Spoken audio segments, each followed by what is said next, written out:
T'es prêt?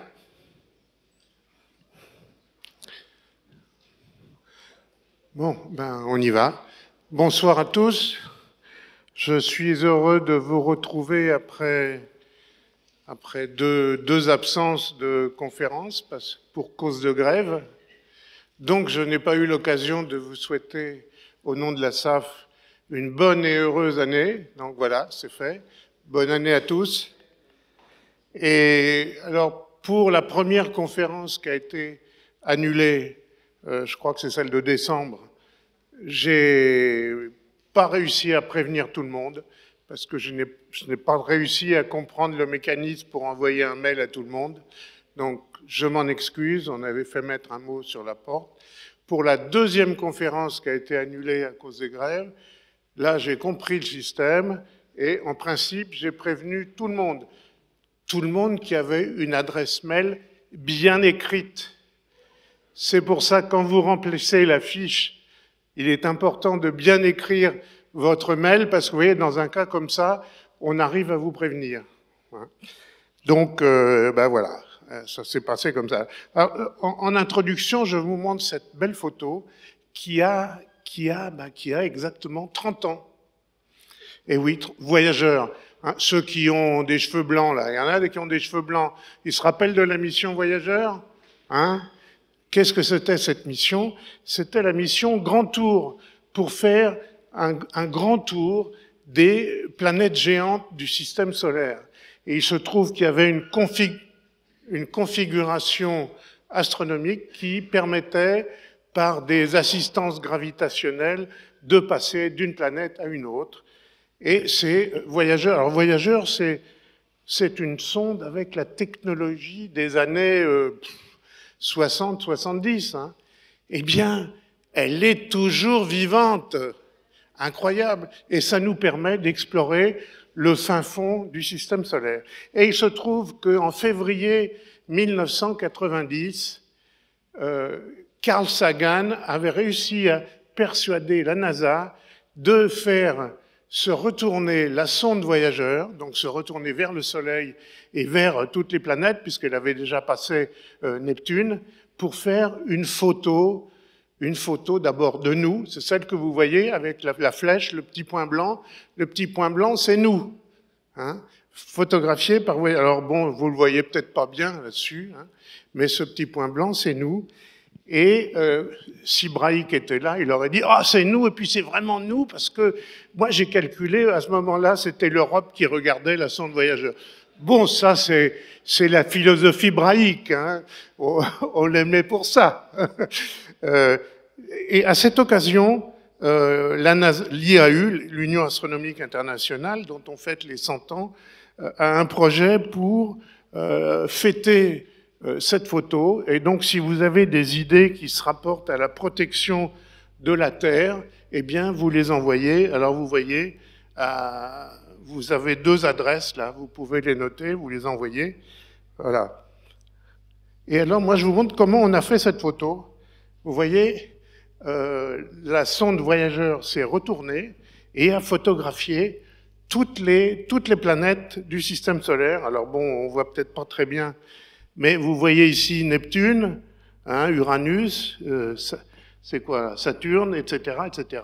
On les a collés et vous voyez le montage qui a été fait à l'époque. C'est une belle photo. Alors, maintenant j'ai un petit exercice à vous demander. Vous prenez votre programme. Vous prenez tous votre programme et un stylo, voilà, ou un crayon à papier, comme disait mon professeur à l'époque. Non seulement j'ai eu des problèmes des 2 premières conférences en décembre et janvier, mais la conférence suivante, notre ami Sean Raymond, qui est un gars très sympathique, qui est à Bordeaux, il a un problème familial, justement aux alentours du 11 mars, et il a essayé de vraiment voir s'il pouvait faire tout son possible pour venir à Paris rapidement et repartir à Bordeaux. Bon, ça collait pas, il y avait trop de stress. Je lui ai dit, la famille d'abord, tu oublies. Donc Sean va revenir en septembre ou octobre, lors de la nouvelle saison. Mais à la place, vous voyez à la place qui va y avoir? Il va y avoir Antonella Barucci, que vous connaissez peut-être, qui est astrophysicienne au LESIA, et qui va nous parler justement ce que je vous montrais tout à l'heure, des missions Hayabusa et Osiris-Rex vers des astéroïdes qui sont des minuscules crottes dans la ceinture d'astéroïdes. Et ça va être très intéressant. Et comme je me plaignais tout à l'heure, ces missions, personne n'en parle à la télé ou à peine dans les journaux. C'est un vrai scandale, alors que ce sont des missions merveilleuses. Donc si vous pouvez corriger votre programme, j'ai pas eu le temps de le faire imprimer, la prochaine fois vous aurez la version corrigée. Donc voilà, c'est fait, vous avez tous fait votre petit exercice. Donc vous voyez qu'après Antonella, on va avoir une table ronde sur Mars. Pourquoi? Parce que 2020, c'est l'année de la fenêtre martienne. Donc cette année, il va y avoir 3 ou 4 lancements vers Mars. Vous savez qu'on ne peut pas décider du jour au lendemain, dire tiens, allez, je vais aller ce week-end vers Mars, sur Mars. Pas possible, hein, il y a des lois de la mécanique céleste. C'est en gros tous les 2 ans. Eh bien, c'est cette année. Donc il va y avoir plusieurs missions. Une mission américaine, la célèbre mission de l'Agence spatiale européenne, hein, Mars, comment ça s'appelle 2020, Mars 2020. Et les Japonais aussi, les Russes. Alors je ne sais pas si les Russes s'intéressent à Phobos. Alors je ne sais pas si c'est pour cette année ou l'année ou dans 2 ans. Ils voudraient étudier Mars à partir d'un avant-poste sur Phobos, le satellite de Mars. Voilà. Donc on va faire une table ronde sur les missions martiennes en cours. Ensuite, on va vous reparler de Mars avec Philippe Laudet du CNES. C'est lui qui a mis au point la sonde sismique qui est sur la sonde martienne InSight. Il va vous expliquer tout ça. Et on terminera la saison avec Thierry Lasserre qui nous parlera des mystères des neutrinos.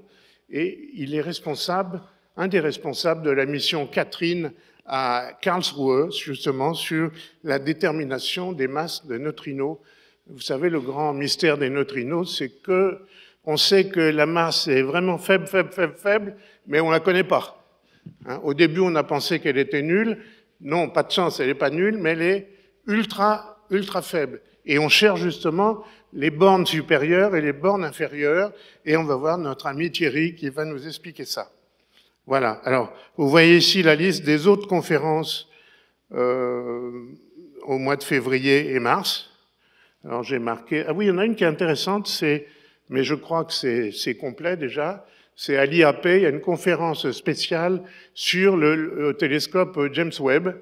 Oui, il partira bien un de ces jours. Hein. Il a déjà été décalé 10 fois, mais on m'a dit qu'il partirait en 2021.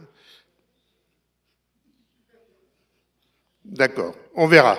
En tout cas, ce monsieur va nous parler justement de ce nouveau télescope. Voilà. Alors, notre dernière conférence SAF, avant les grèves, on avait reçu Hubert Reeves. Alors, il y avait beaucoup de monde. On était obligé de changer d'amphi. On a été un amphi au 3e sous-sol ici où il y avait 400 ou 500 places. Et on lui a remis en décembre le prix Jules Janssen de la SAF. Donc, vous voyez, il y avait du monde. Standing ovation pour Hubert. Donc, il y avait plein de monde. Il nous a profité pour nous raconter l'histoire de l'univers à moitié cosmologique, à moitié écologique. Vous savez que notre ami Hubert, il donne beaucoup dans l'écologie maintenant. Voilà, c'était intéressant. Et il y avait du monde. Hein. Voilà. Je vous rappelle, la SAF donne des cours d'astronomie pour ses membres. Vous avez la liste ici. Il y a aussi des cours de maths pour la cosmologie. Alors là, comme je le dis toujours, l'aspirine n'est pas fournie par la SAF. Hein. Ah donc, la prochaine fois, on reçoit donc Antonella Barucci du LESIA qui va nous parler de ces exceptionnelles missions Hayabusa numéro 2 et Osiris-Rex, qui sont toutes les deux dirigées vers des tout petits astéroïdes. D'ailleurs, on se demande, ils sont tellement petits, il n'y a pas de gravitation, il n'y a pas de gravité, comment on peut se mettre en orbite autour d'un objet qui n'a pas de gravité? C'est intéressant, je pense qu'elle nous l'expliquera. Et ce soir, on a le plaisir de recevoir Alain Le Cavelier des Étangs, qui est astrophysicien à l'IAP et qui va nous parler des planètes extrasolaires. Et je vais lui laisser la parole et la place. Merci.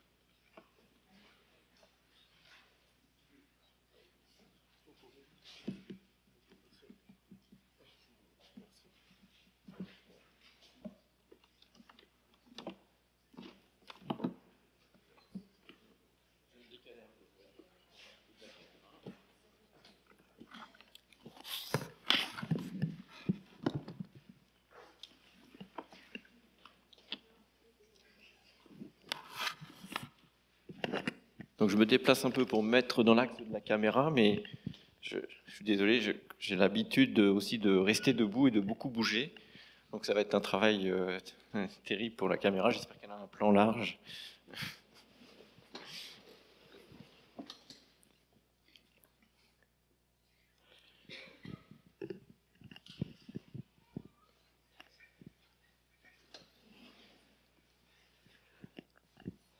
Alors tout d'abord, je tiens à remercier la SAF et M. Martin de m'avoir invité à présenter, à parler des exoplanètes. Si vous n'entendez pas, vous levez bras, vous criez, hein, n'hésitez pas, c'est pas un problème. Donc, je voulais vraiment vous remercier. Je suis très sensible à cette invitation. Il se trouve que j'ai un souvenir, je suis presque un peu ému de l'évoquer parce que j'ai un souvenir il y a, alors je comptais les années, je croyais que c'était 30 ans, en fait, plus exactement, plutôt 29 ans, d'être venu, j'étais étudiant, et d'être venu à une conférence de la SAF. Alors en discutant avec M. Martin, j'ai réalisé que j'ai cru qu'en entrant dans cet amphi que c'était le même. En fait, c'était à l'Institut d'océanographie, probablement. Et je me souviens, étant étudiant sur Paris, nouvellement sur Paris, j'ai dit « Ah, super, je vais pouvoir aller aux conférences de la SAF ». Et donc, c'est avec une certaine émotion que, 29 ans après, je suis de l'autre côté de l'estrade. Et le sujet que je vais évoquer ce soir, les planètes extrasolaires ou exoplanètes, les deux termes désignent la même chose, est un sujet qui n'existait pas il y a 29 ans ou si peu, que les choses ont énormément changé, que nous avons appris énormément de choses sur ces planètes extrasolaires que nous découvrons depuis 25 ans maintenant. Et je vais évoquer ce sujet avec vous ce soir.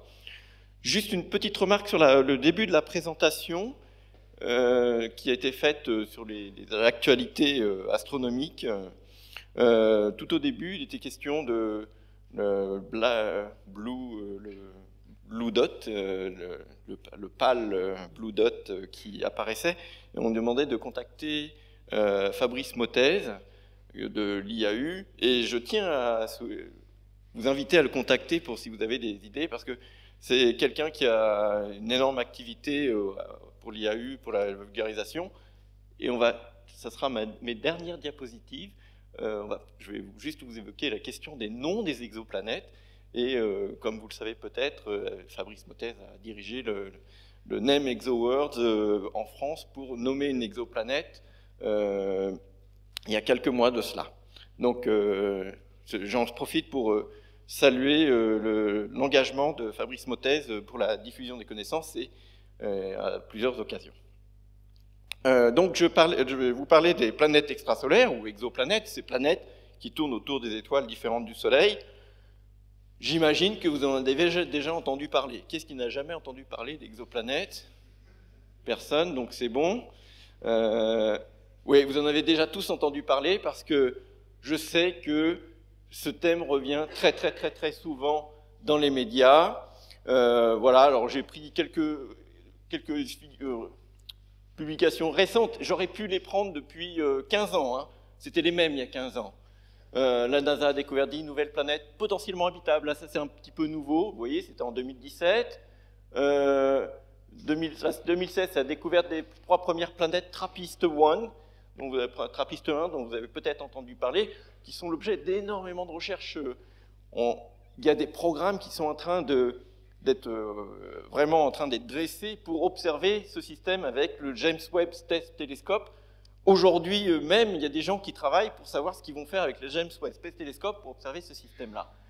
Il y a, vous en avez tous entendu parler, la planète Proxima b, vous voyez, donc Direct Matin en 2016.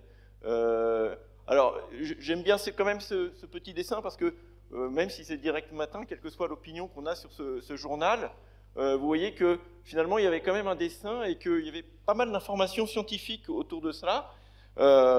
Et je le mentionne parce que très souvent, c'est l'objet de beaucoup d'exagérations. Alors, je fais même un zoom, vous voyez, là, c'est l'information sur la planète qui tourne autour de Proxima Centauri b. Vous voyez, on connaît la distance, etc. Beaucoup de choses extrêmement intéressantes. C'est une planète qui fait 1,3 fois la masse de la Terre. Enfin, masse minimum, peut-être un peu plus, mais à peine un peu plus, entre 1 et 2 masses terrestres probablement, qui tourne en 11 jours autour de son étoile, Proxima b, qui est une étoile peu lumineuse, et donc elle a une bonne température. Je réévoquerai cette question tout à l'heure quand je parlerai de la zone habitable. Voilà, donc une bonne planète. Alors ça, c'est toutes les informations scientifiques concrètes qu'on peut donner sur cette planète. Et puis, quand il s'agit de faire des articles dans les journaux, on met des belles illustrations. Alors, si on est un peu prudent, on précise bien qu'il s'agit de vues d'artistes. Probablement, certaines personnes pensent qu'il s'agit de photographies qui ont été prises de cette planète. Mais je sais qu'à la SAF, personne n'est dupe. Mais malgré tout, quand même, je le précise. Et puis, je vais terminer cette revue de la vision très grand public des planètes extrasolaires, donc, que vous avez déjà eu. C'est aussi pour vous mettre en garde, enfin, mettre en garde, c'est peut-être le terme un peu exagéré, mais en tout cas, avoir un regard critique sur ce qui vous est présenté. Et je vous invite, à chaque fois qu'on parle des exoplanètes dans les médias, d'essayer de décrypter ce qui est réellement mesuré, réellement découvert. Et il y a des choses, on découvre vraiment énormément de choses, donc il y a réellement des choses qui sont découvertes. Après, la présentation qui en est faite par les équipes scientifiques auprès des journalistes, donc qui mettent un peu de contexte, exagèrent un petit peu parfois. Et puis après, il y a les journalistes qui prennent l'information qui est transmise par les scientifiques, qui font des communiqués de presse. Les communiqués de presse sont transmis par des agences de presse, et puis les agences de presse font des communiqués qui sont pris par les journalistes, etc. Et puis à la fin, vous avez des choses comme le 12 septembre 2019, vous voyez, il y a 5 mois, on est le 12 février, donc il y a exactement 5 mois. Voilà ce qui était, alors France Inter, alors j'ai téléchargé la page, on peut la télécharger encore aujourd'hui. Alors là, le titre est correct, hein, de la vapeur d'eau découverte autour d'une exoplanète, et le thème qui est marqué, là, qui est marqué aujourd'hui est correct. Effectivement, il y avait une détection de vapeur d'eau. Alors bon, que ça affole les astronomes, ça c'est peut-être pas tout à fait correct, mais c'est une façon de mettre l'accent. La vapeur d'eau a été détectée en dehors de système à des années-lumière, correct. Mais ça, c'est le texte qui apparaît aujourd'hui. Alors je vais mettre le micro, vous allez voir le flash de 7h30, France Inter, quand même, pas France Inter, 7h30, le 12 septembre 2019. Bonjour Nicolas, bonjour à tous. Au sommaire ce matin, une découverte qui affole les astronomes, des signes de vie détectés en dehors. Vous avez bien entendu? France Inter. Je refais. Bonjour Nicolas, bonjour à tous. Au sommaire ce matin, une découverte qui affole les astronomes, des signes de vie détectés en dehors de notre système solaire à des années-lumière de la Terre. Voilà, donc voilà ce qu'a fait France Inter. Et vous voyez, donc probablement qu'ils ont eu quelques alertes et que vous voyez, la signe de vie est passée à de la vapeur d'eau sur la page web maintenant. Mais ce qui a été dit verbalement, c'est des signes de vie. Et bon, je connais un peu le chemin qui a mené à cette information. Tous les gens dans la chaîne de l'équipe scientifique qui n'est pas blanche comme neige, jusqu'à le traitement journalistique, tout le monde a une part de responsabilité dans cette information qui est, vous l'avez bien compris, on n'a pas encore détecté la vie autour d'une exoplanète, mais c'est pour bientôt. Non, c'est vrai, hein, on va évoquer cette question pour... voilà. Alors, c'est pour bientôt, mais c'est une question qui est multimillénaire. Alors, on fait souvent appel à Épicure, qui donc disait, il y a plus de 2000 ans, il y a un nombre infini de mondes semblables au nôtre et un nombre infini de mondes différents. Donc, déjà, on imaginait que le monde, la Terre, notre monde n'était pas seul et qu'il existait d'autres mondes. Alors, bon, ça, c'est une vision relativement philosophique. Je ne sais pas exactement quelle était la vision astronomique de la chose. En tout cas, il y a 400 ans, Giordano Bruno, lui, a réellement énoncé la problématique qui nous concerne ce soir. Il y a donc d'innombrables, vous voyez, il ne dit pas infini, hein, donc d'innombrables, c'est un peu différent. Il est donc d'innombrables soleils et un nombre infini de terres. Oui, donc là c'est infini, tournant autour de ces soleils, à l'instar des 7 terres que nous voyons tourner, donc ça veut dire planètes hein, à l'époque, autour du soleil qui nous est proche. C'est une vision incroyablement moderne, et quand on lit cette phrase, on est même, on est troublé hein, par cette vision extrêmement moderne. Donc vous voyez, c'est une question qui a plus de 400 ans, Giordano Bruno posait les termes de l'existence de planètes qui tournent autour d'étoiles différentes du Soleil, et de planètes dans le sens des mondes semblables aux nôtres, la Terre. Cette question, donc elle se pose depuis peut-être 2000 ans, peut-être 400 ans, ça dépend du regard que l'on porte, mais depuis plusieurs siècles certainement. Et quand je venais aux conférences de la SAF il y a 30 ans, on ne connaissait que les 8 planètes du système solaire. À l'époque, on croyait qu'il y en avait 9, mais en fait, bon, on a réalisé depuis qu'il n'y en avait que 8. Vous voyez comme quoi les choses changent, oui, tout simplement. Donc on a eu 8 planètes du système solaire et toutes ces étoiles qui peuplent la Voie lactée et les autres galaxies semblables à la Voie lactée. Et la question restait posée. Et il a fallu des découvertes, et parmi ces découvertes, une découverte fondamentale qui a été faite par Michel Mayor et Didier Queloz à l'Observatoire de Haute-Provence en 1995. Là, je mets la photo du télescope de 193 de l'Observatoire de Haute-Provence. Donc, Michel Mayor et Didier Queloz sont des astronomes suisses qui observaient à l'Observatoire de Haute-Provence, donc en France, et qui ont fait des mesures de déplacement de vitesse radiale des étoiles pour détecter des objets. Et parmi ces objets qu'ils ont détectés, ils détectaient des étoiles doubles, puis après des objets un peu moins massifs, et finalement, ils ont détecté la première planète extrasolaire détectée autour d'une étoile semblable au Soleil, 51 Peg B, et donc ça leur a donné le prix Nobel en 2019, il y a quelques mois pour cela, pour récompenser ces travaux qui étaient vraiment précurseurs des 25 années qui viennent de s'écouler depuis cette découverte et pour lesquelles nous avons fait énormément de progrès. Donc vous voyez, il y a 25 ans, 8 planètes, uniquement celles du système solaire. Aujourd'hui, beaucoup plus. Alors comment on les découvre? Je vais juste vous montrer 2 diapositives rapides parce que j'imagine que beaucoup d'entre vous ont déjà vu comment on découvrait ces exoplanètes, mais il est important quand même de le rappeler pour comprendre ce qu'on va faire, ce qu'on va mesurer.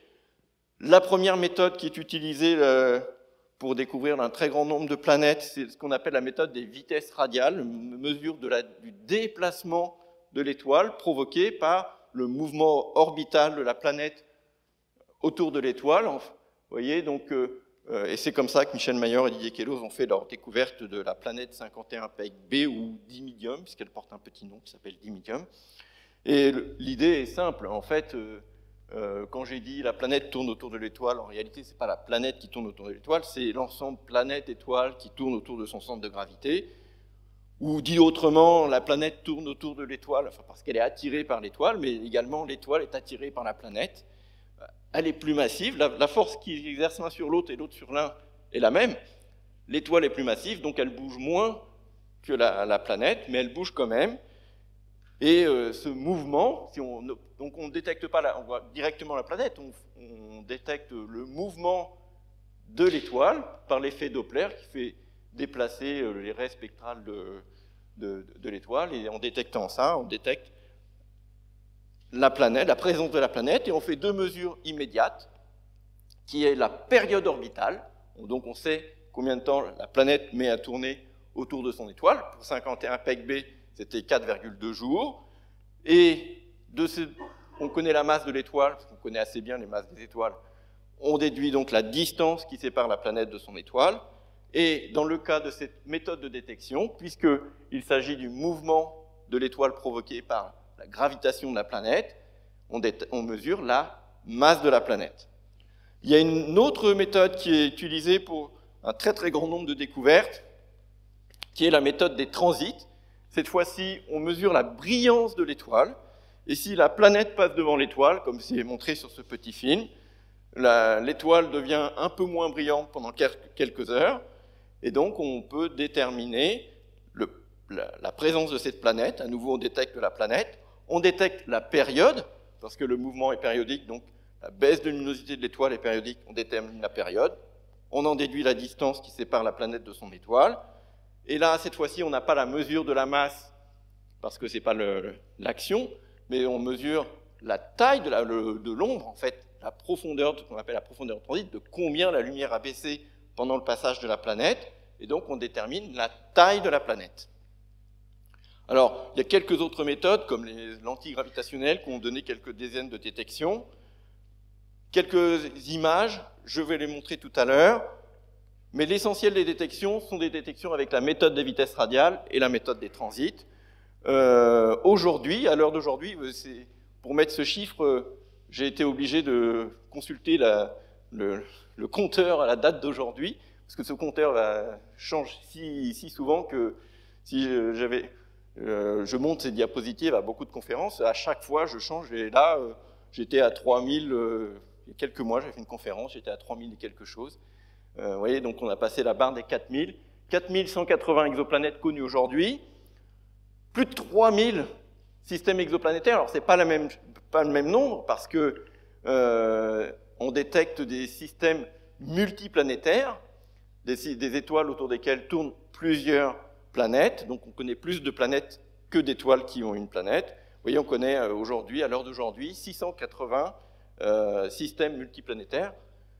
Ceux pour lesquels on ne connaît qu'une planète, ça ne veut pas dire que la planète est seule, ça veut dire qu'il y a au moins une planète, peut-être d'autres, moins massives, plus petites, plus difficiles à détecter, mais au moins il y en a une. Donc aujourd'hui, on est à plus de 4000 exoplanètes, vous voyez. C'est quel pas colossal fait en 25 ans. 8 planètes, on passe à plus de 4000, c'est véritablement une révolution. Et je compare assez souvent cette révolution à celle qui avait eu lieu au début du XXe siècle en physique, avec la découverte de l'infiniment petit, la mécanique quantique et tout.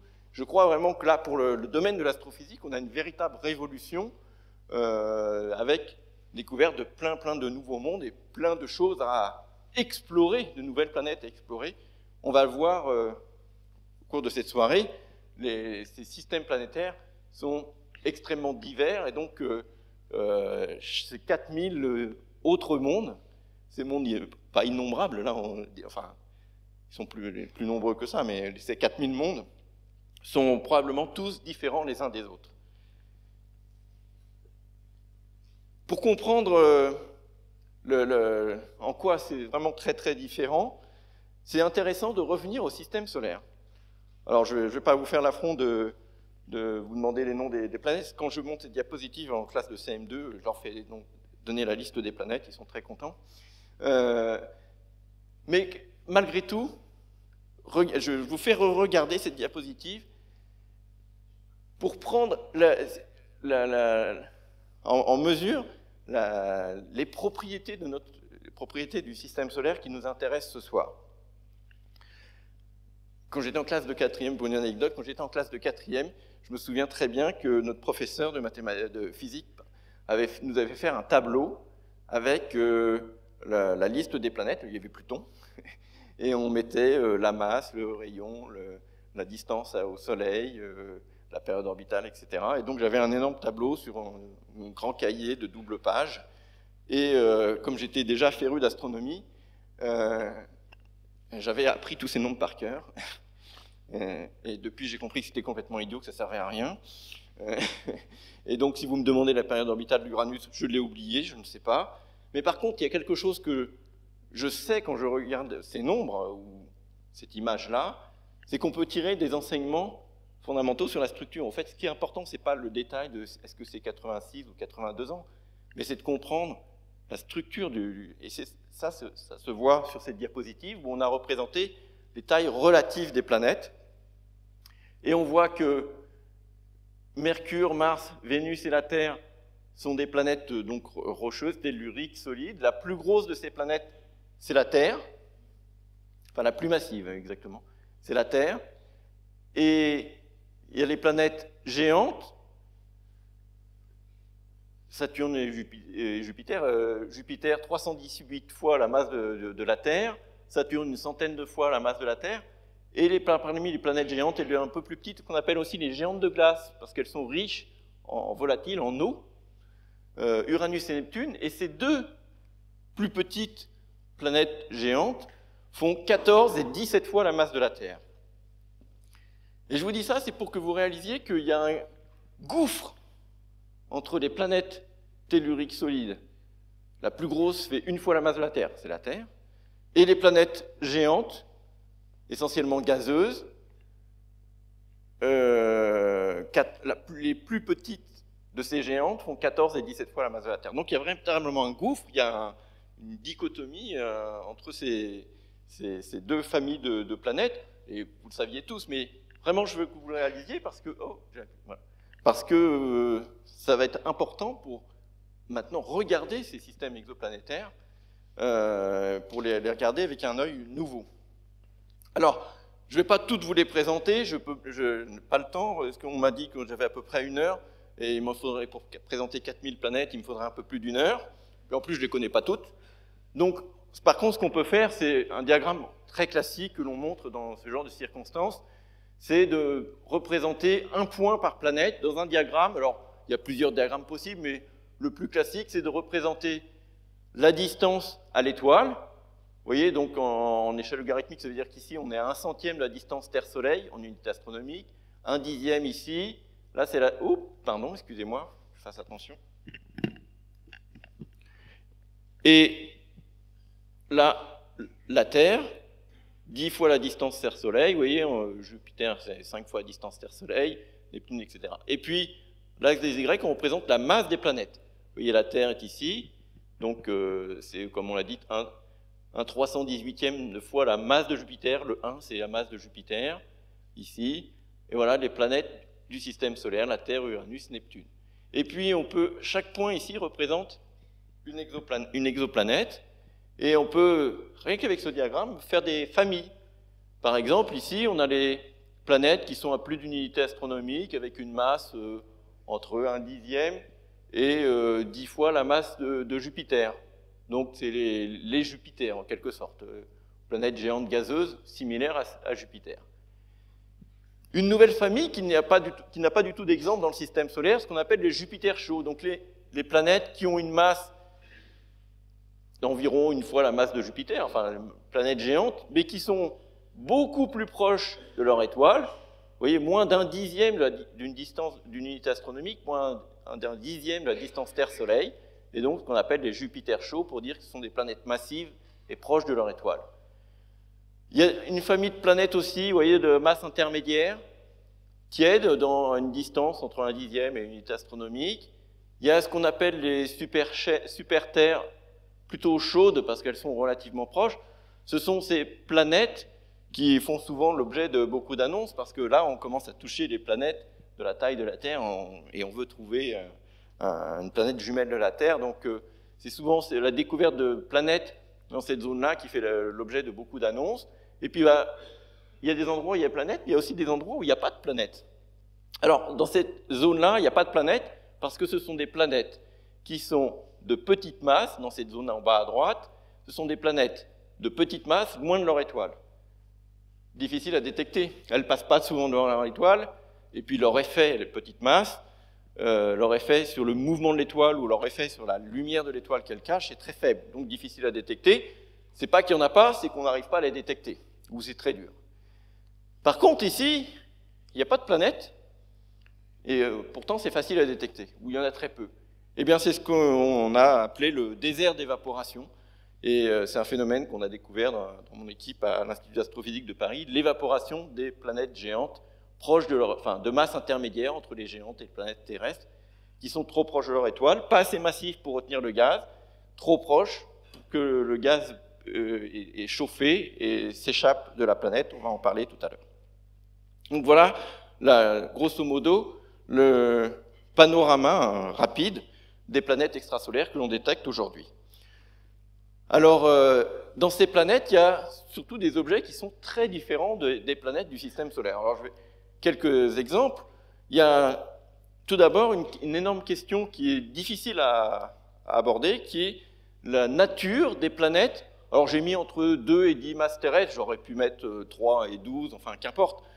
Pour vous dire, la masse est intermédiaire entre celle de la Terre et celle d'Uranus-Neptune, qui n'ont pas donc d'équivalent dans le système solaire, et donc tout de suite, on ne peut pas apporter une réponse immédiate sur la nature. Si on découvre une planète qui fait la moitié de la masse de la Terre, on dit bon, probablement une planète rocheuse. Si on découvre une planète qui fait 5 fois la masse de Jupiter, on dit bon, c'est probablement une planète géante gazeuse.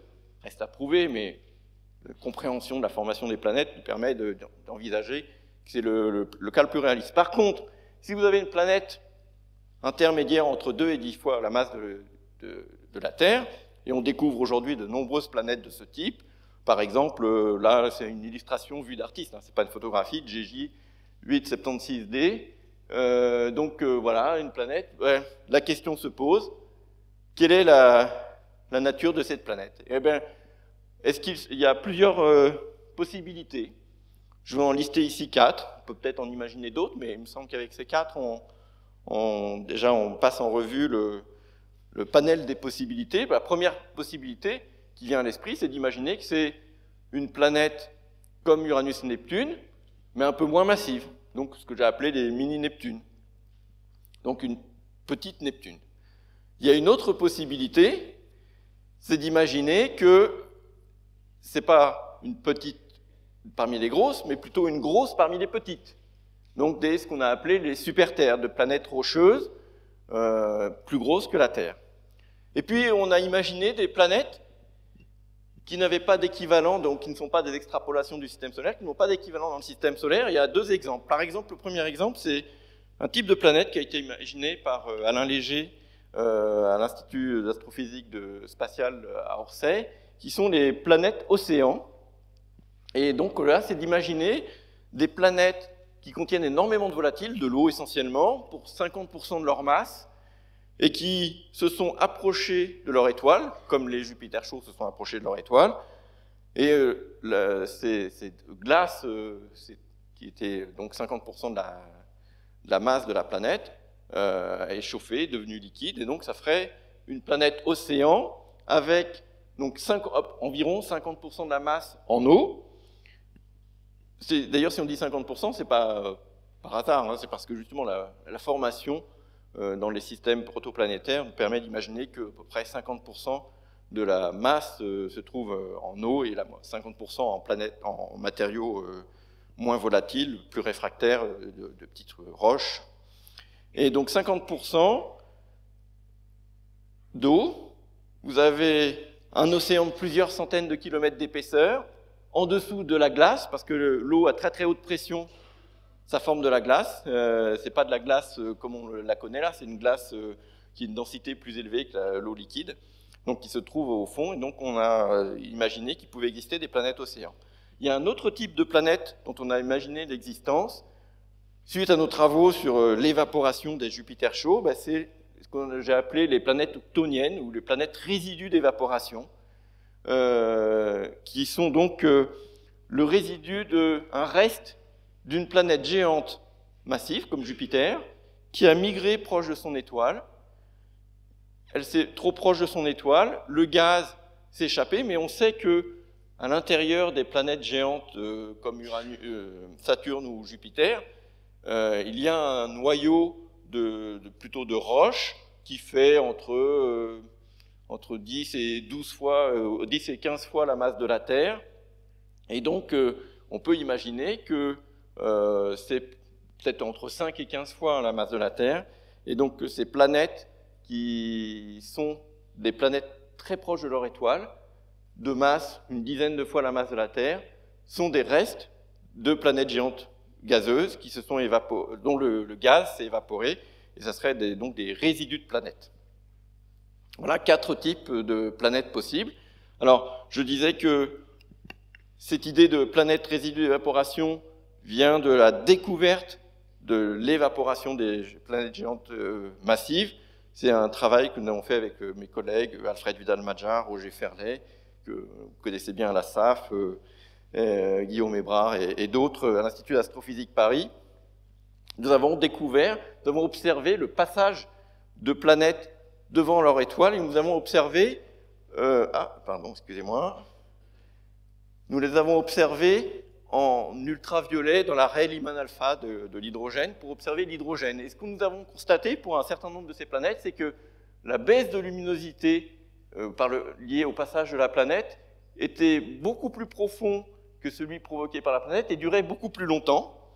Et ça, on l'interprète par un énorme nuage de gaz d'hydrogène, beaucoup plus grand que la planète, et qui passe devant l'étoile, et qui est donc la signature, on mesure aussi la vitesse de ce gaz, et qui est donc la signature de perte par échappement de l'atmosphère de cette planète. Alors, on a fait cette mesure pour les premières fois, on l'a fait il y a une quinzaine d'années, on l'a fait pour une planète géante qui tourne en 3 jours et demi autour de son étoile, et puis depuis l'année dernière, on l'a fait pour une planète de masse à peu près de Neptune, et donc on a détecté ce phénomène pour toute une gamme de planètes proches de leur étoile, et donc on peut imaginer qu'il existe des planètes résidus d'évaporation très proches de leur étoile, composées essentiellement de roches, très chaudes évidemment parce qu'elles sont très proches de leur étoile, et voilà une vue d'artiste de ces mondes de lave, résidus d'évaporation, qu'il est possible d'imaginer.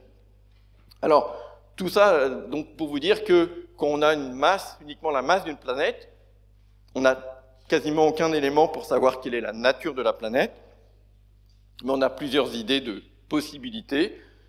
Il y a quelques cas pour lesquels, quand même, on a un peu plus que la masse.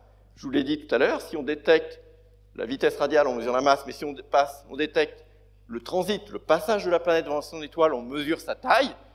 Vous avez la masse, vous avez le rayon, calcul de niveau collégien lycée, calculer la densité. Et donc on peut faire le calcul de la densité et comparer avec la densité qu'on attend pour une planète en fonction de sa nature. Et c'est ce qui est représenté ici dans ce diagramme. Vous voyez, donc on a représenté la masse de la planète en masse terrestre, entre 1 et 20 fois la masse, vous voyez, entre 1 et 10 fois la masse de la Terre. La gamme de planètes qui nous intéresse, gamme de masse de planètes qui nous intéresse aujourd'hui. Et puis ici, on a, alors c'est coupé, j'en suis désolé, c'est le rayon en rayon terrestre, 1, 1,5. Donc vous avez Vénus et la Terre ici, et puis toutes les autres planètes pour lesquelles il était possible de faire ces mesures avec les barres d'erreur. Et regardez, on a tracé les courbes de densité de planètes en fonction de leur composition. Une planète qui serait composée de 100% de fer serait sur cette courbe-là. Évidemment, toute petite par rapport à la masse, parce que c'est très très dense. Si vous avez 50% de fer sur le trait rouge, pardon. Si vous avez une composition typique de planète terrestre, vous serez sur le trait bleu. Et si vous avez 100% d'eau ici, et puis des gammes intermédiaires. Et regardez,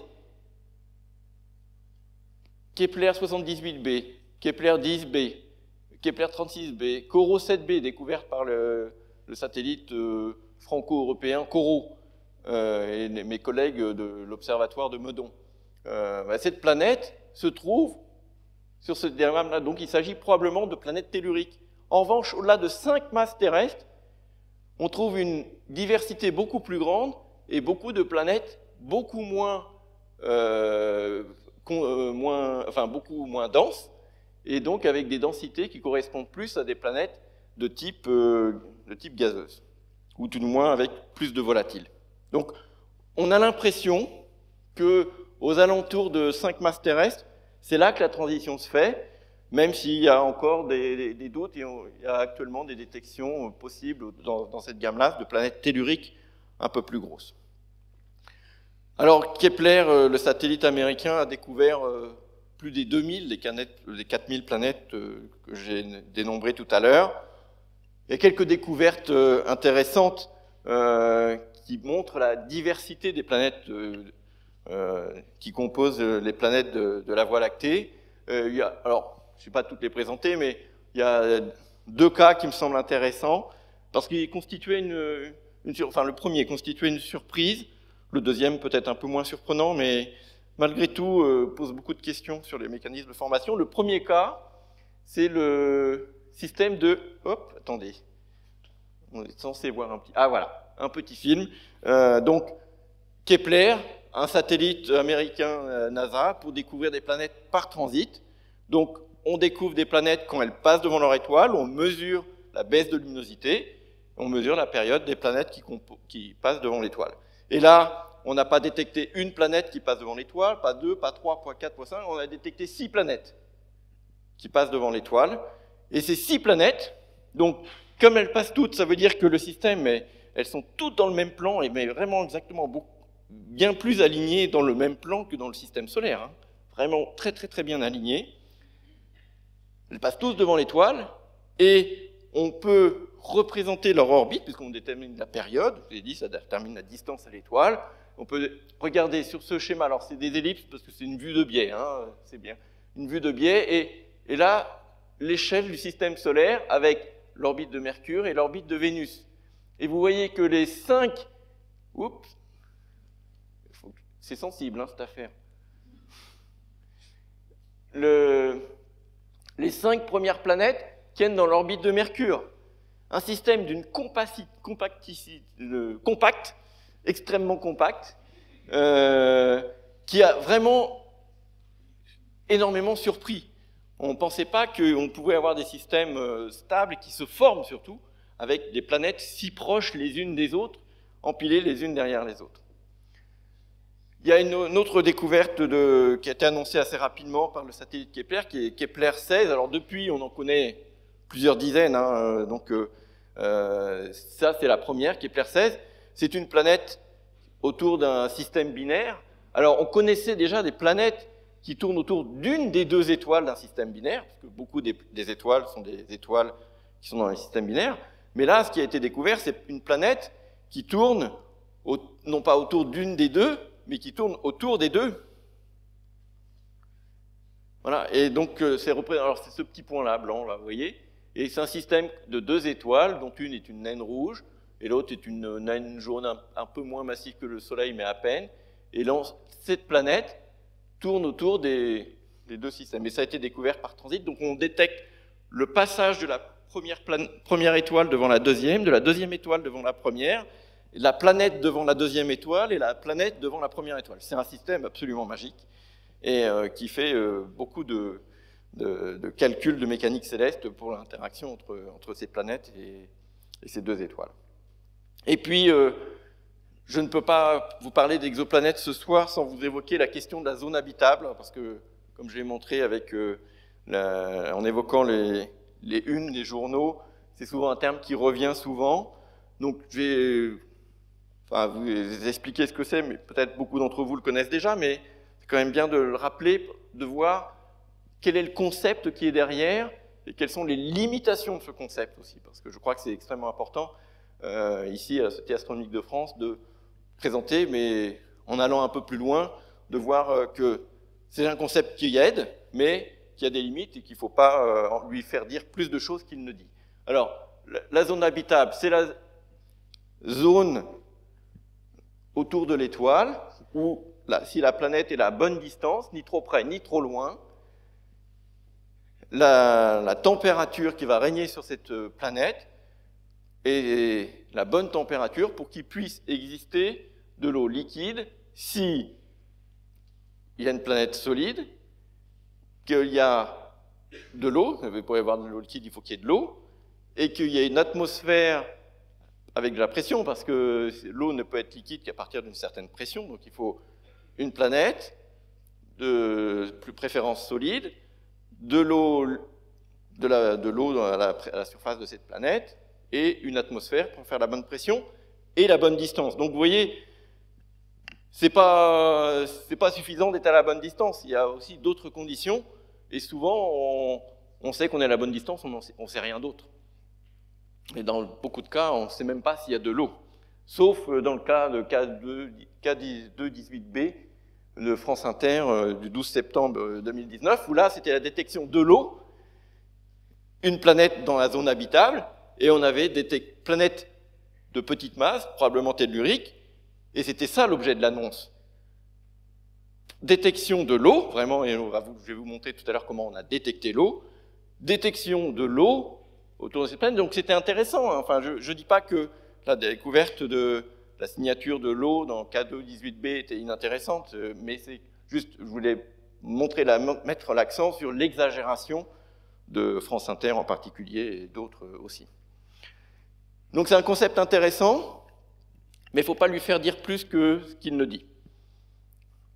Alors, donc voilà, alors ce concept aussi, c'était l'objet de ce petit film. Vous voyez, ça c'est la distance, zone rouge trop près, zone verte, on a choisi le vert, vous voyez, c'est évidemment la bonne distance, et zone bleue trop loin. Et là, c'est le système solaire qui est représenté, vous voyez, Mercure et Vénus trop près, Mars juste à la limite, presque la bonne distance, mais presque à la partie externe, et puis la Terre, comme vous le savez, à la bonne distance. Il paraît qu'il peut y avoir de l'eau liquide sur Terre. Pour ce soir, ça va encore, mais on a souvent la preuve. Mais cette distance dépend de la température, enfin la luminosité de l'étoile. Les étoiles bleues, plus massives, plus chaudes, plus lumineuses, donc émettent plus d'énergie, donc il faut être plus loin pour être dans la zone habitable. Et ce qui est intéressant souvent dans ces annonces de planètes dans la zone habitable, c'est que pour les étoiles plus petites, moins massives, plus rouges, moins lumineuses, la zone habitable est plus proche. Et je vous l'ai dit tout à l'heure, c'est plus facile de détecter une planète proche de son étoile qu'une planète loin de son étoile. D'abord, la période orbitale est plus grande, donc le phénomène est plus important. Et puis, l'action, quand c'est en vitesse radiale, l'action est plus importante. Donc, en fait, toutes les planètes dans la zone habitable dont vous entendez parler, c'est cette configuration-là. D'accord? Donc, ce n'est pas des étoiles de type solaire. Ceci dit, c'est quand même très intéressant, et c'est tellement intéressant qu'il y a même, vous voyez, des gens qui font des pages web pour la Planetary Habitability Laboratory, qui est tenue par des gens de Arecibo, du radiotélescope d'Arecibo.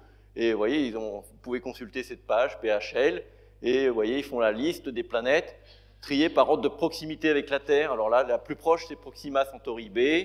Il y a cette planète GJ 667cc qui a été découverte par mes collègues de Grenoble, comme Xavier Bonfils. Voilà, donc là, elles sont traitées par similarité avec la Terre. Donc bon, vous pouvez regarder cette page, ça vaut ce que ça vaut, mais c'est juste pour vous indiquer qu'on traite des catalogues de planètes dans la zone habitable, mais à chaque fois, on n'a pas plus d'informations qu'elle est à la bonne distance, la plupart du temps. Alors maintenant, vous allez me dire, bon, c'est bien, mais est-ce qu'on a des images de ces planètes? Pas beaucoup, mais oui quand même. Alors la première image qui avait fait la une, c'est celle qui a été annoncée en 2004 par Gaël Chauvin de Grenoble, avec l'équipe d'Anne-Marie Lagrange à Grenoble.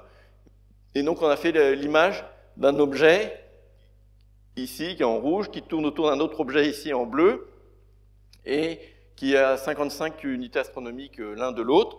Et la masse mesurée pour ces objets, c'est 25 masses de Jupiter pour l'objet ici, et 5 masses de Jupiter pour l'objet, le plus petit objet. Donc, c'est un gamme de masses des planètes, 5 masses de Jupiter, mais c'est en orbite autour pas d'une étoile, d'une naine brune, d'environ 25 masses de Jupiter, et pour l'instant, ce n'est pas catalogué comme une exoplanète, parce qu'en réalité, c'est plus probablement un couple de naines brunes, plutôt qu'une planète qui tourne autour d'une étoile. Ah ouais, voilà donc les masses qui sont indiquées sur cette diapositive. Mais il y a deux autres découverte où là, on est vraiment sûr qu'il s'agit d'objets dans la gamme des masses des exoplanètes qui tournent autour d'étoiles, qui brillent en consommant leur hydrogène dans leur cœur. Le premier système, les deux ont été annoncés en 2008, hein, c'est le système HR 8799. Vous voyez trois planètes, C, B et D, et on a fait tellement d'images qu'on peut les voir à différentes zones, et même une planète E qui a été découverte l'année suivante. Et on a même, je ne résiste pas à vous montrer ce petit film, où vous voyez donc les planètes qui tournent autour de leur étoile. C'est quand même magique, hein. Enfin, je sais pas, moi, vous avez appris à l'école que les planètes tournent, puis on fait des jolis dessins de cercles, etc. Ça, c'est pas un joli dessin, c'est vraiment des vraies images. C'est pas une vue d'artiste, hein. C'est des vraies images qui ont été obtenues. Je sais pas si... Enfin, c'est bouleversifiant quand même, non? Je sais pas. Moi, oui. Enfin, je peux pas rester indifférent de voir ces images. Et je ne résiste pas à avoir une belle projection sur cet écran. Voilà, c'est toujours un plaisir, je vais la regarder. Et alors, ce qu'il faut savoir, c'est que pour ce cas-là et le suivant, Beta Pictoris B, dont je vais vous parler, en fait, c'est la lumière qu'on voit, c'est pas la lumière de l'étoile réfléchie, c'est l'émission thermique d'un système planétaire jeune et la planète qui est encore chaude et qui émet en infrarouge. Donc en fait, c'est pas exactement la lumière réfléchie comme on l'imagine, comme on voit Jupiter dans le ciel, où on voit que la lumière réfléchie, la lumière du Soleil réfléchie par Jupiter. Donc il y a un autre cas, alors là, si vous m'invitez un jour, je ferai une conférence complète sur Beta Pictoris, parce que là, c'est toute une histoire, ça mérite même plusieurs conférences. Mais vous pourriez inviter par exemple Anne-Marie Lagrange qui a fait cette image. Donc c'est un système planétaire jeune, il y a un disque qui est vu exactement par la tranche. On détecte des exocomètes. Je ne traite pas là aujourd'hui de la question des exocomètes, mais c'est un sujet extrêmement intéressant. Et Anne-Marie Lagrange et son équipe à Grenoble a détecté un point lumineux, là, donc la planète Beta Pictoris B. Et regardez, là c'était en 2003, 2009 elle était là. Et donc elle a dit, ah, c'est quelque chose qui a bougé, et donc elle a annoncé ça cet objet-là a été annoncé en 2008, puis en 2009, on a vu qu'il était là, on a dit, oh, c'est bon, ça tombe bien. Alors, encore aujourd'hui, ce système est extrêmement suivi. Pour vous faire la petite histoire, avec Anne-Marie Lagrange, nous échangeons ces derniers jours sur l'orbite exacte de cette planète, parce que là, comme c'est pas un système vu dessus, mais vu de profil, vous ne voyez pas la planète qui tourne vue comme ça, mais vous voyez la planète qui oscille comme ça dans le plan du disque. Regardez, on voit sur cette image, enfin ce petit film, on voit le disque ici, et puis la planète est là, donc là, hop, elle s'approche, et en septembre 2017, elle est passée, pas exactement devant, mais on sait en plus, juste en dessous de l'étoile, en septembre 2017, et puis un an après, on l'a vu réapparaître. Et aujourd'hui même, elle est encore suivie pour déterminer son orbite avec extrêmement de précision. Donc c'est une planète, on pourrait en parler pendant toute une soirée, extrêmement intéressante. Elle se trouve dans un système planétaire jeune avec des comètes, donc on peut faire des tas de calculs, l'interaction entre cette planète et les comètes que l'on détecte, etc. Enfin, je passe les détails, j'ai malheureusement pas le temps d'aller plus loin ce soir. Alors, vous voyez, on détecte des planètes, on mesure la masse, on mesure les rayons, on voit la densité. Pour certaines, on a des images. Alors qu'on a des images, on peut faire pour Beta Pictoris B et pour les quelques planètes de HR 8799 des spectres. Donc on a des informations sur la composition de ces planètes. Mais on peut faire encore mieux, quelque chose de probablement assez peu connu parce que c'est un peu technique, mais qui me semble extrêmement intéressant. C'est qu'on peut aussi déterminer l'angle entre le plan de l'orbite de la planète et l'axe de rotation de l'étoile. Vous savez que dans le système solaire, le Soleil tourne sur lui-même, les étoiles tournent sur elles-mêmes, et dans le système solaire, les planètes, le plan des planètes est perpendiculaire à l'axe de rotation du Soleil, c'est-à-dire que le Soleil tourne sur lui-même avec le même axe que les planètes tournent autour du Soleil. Et c'est simplement lié au mécanisme de formation. Le Soleil s'est formé en même temps que les planètes, par la condensation de la formation d'un nuage de gaz qui s'est contracté, etc. Et donc, tout ça s'est formé ensemble et on comprend très bien pourquoi tout est orienté, pourquoi les planètes sont dans le même plan, pourquoi cette étoile, le Soleil, tourne, on va dire, dans le même plan. Enfin, son axe est quasi parallèle à l'axe orbital des orbites des planètes.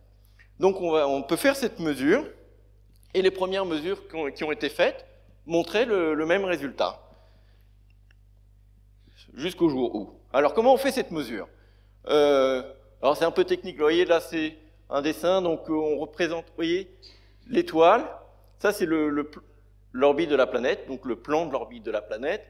Et l'étoile, qui a un axe de rotation, ici. Et vous voyez, regardez, sur cette image, on a représenté ce côté-là un peu plus en bleu et ce côté-là un peu plus en rouge. En fait, c'est parce que, comme l'étoile tourne sur elle-même, il y a un côté qui s'approche de vous et un côté qui s'éloigne de vous. Effet Doppler, la lumière paraît un peu plus bleue, un peu plus rouge. Voilà, donc cet effet Doppler est extrêmement important.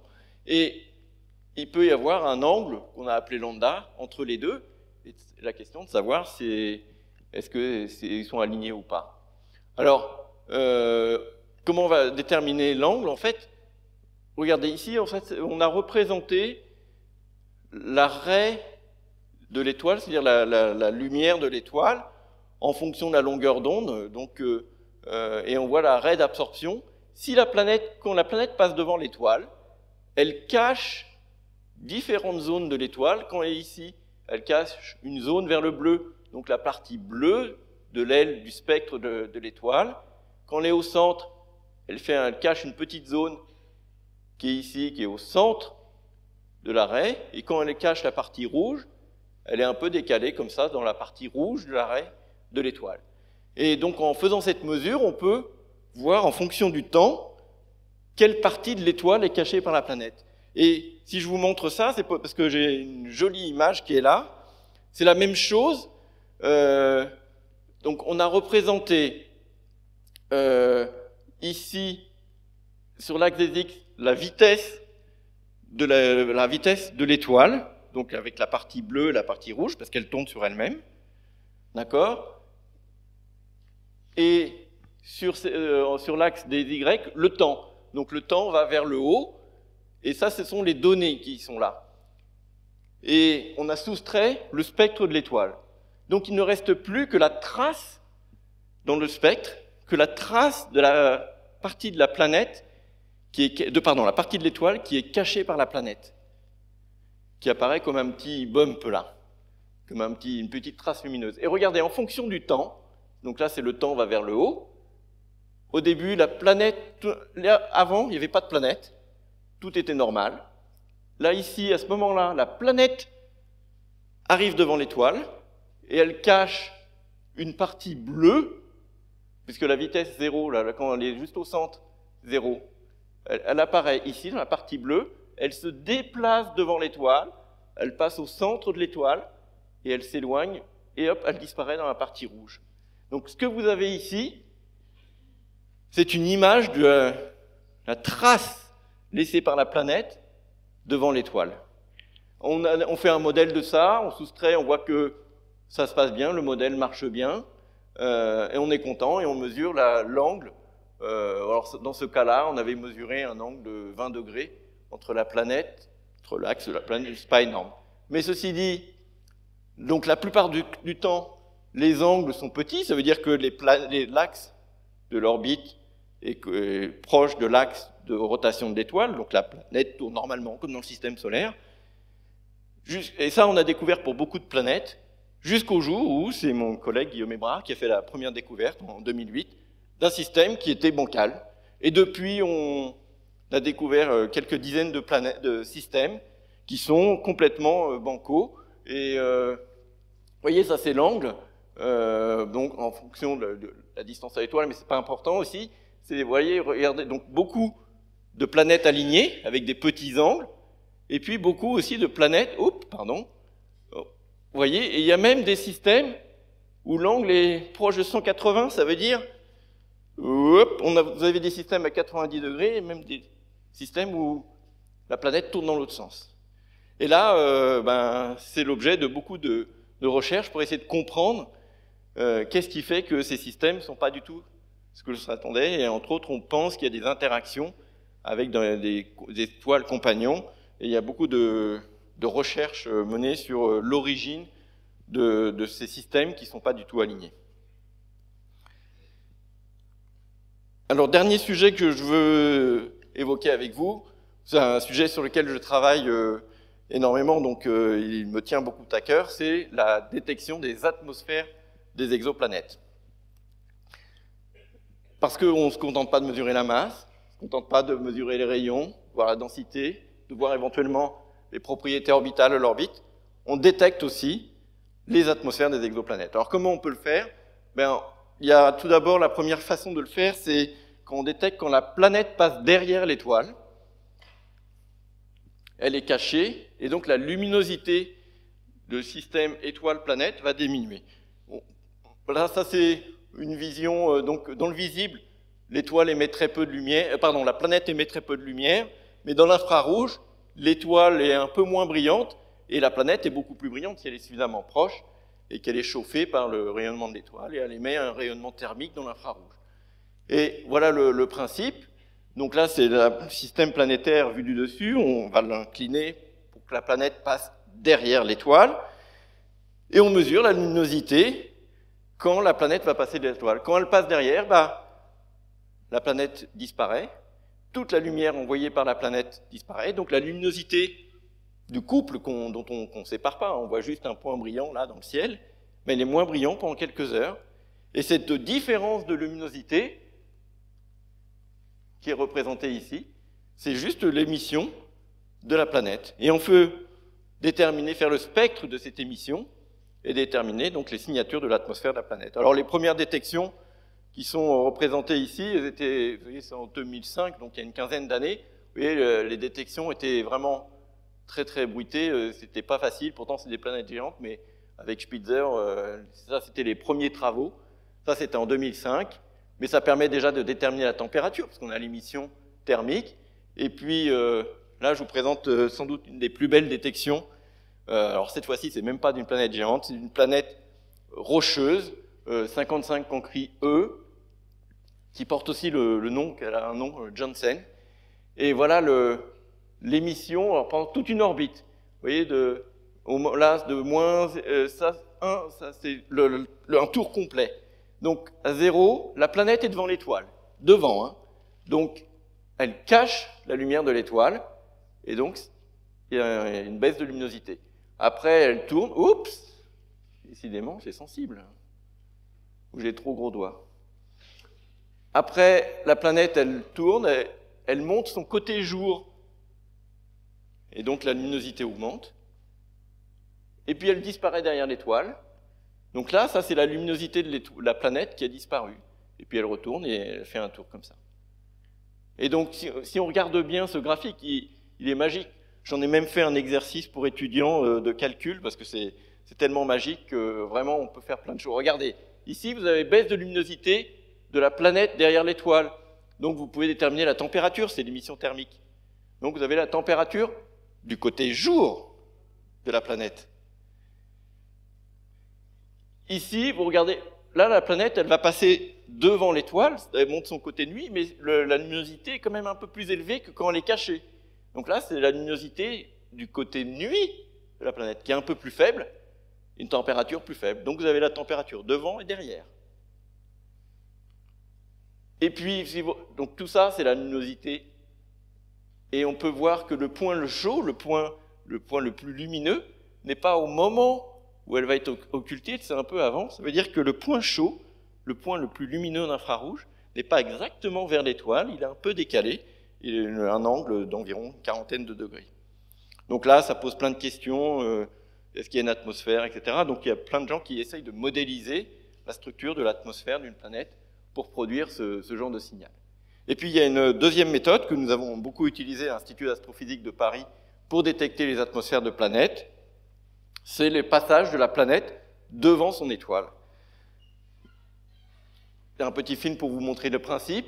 Vous avez la planète, alors on la on ne la voit pas, hein, mais quand elle passe devant l'étoile, elle cache la lumière de l'étoile devient un peu moins lumineuse, mais une partie, très faible partie, mais une partie quand même, de la lumière de l'étoile, quand la planète est devant, et passe à travers l'atmosphère de la planète. Je pensais que le film allait s'arrêter, voilà. Donc, vous avez une partie de la lumière de l'étoile qui passe dans les couches atmosphériques ici, et donc si on fait le spectre de l'étoile quand la planète est devant, on va voir la signature de l'absorption de l'atmosphère de la planète.